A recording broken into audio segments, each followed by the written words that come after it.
High, রাতে রান্নাবাড়ি নিয়ে চলে এসেছি।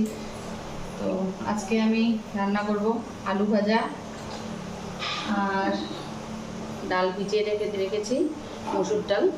এটা বড়া করব। তো আমি কাটারি দিয়ে কাটবো আলু।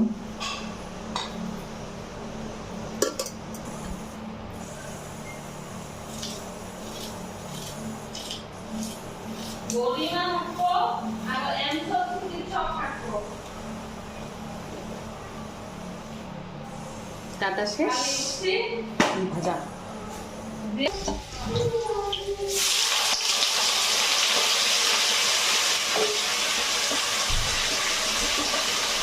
লাল লাল লঙ্কা দিয়ে আলু ভাজা আর বড়া ভাজা, দারুণ খাবার।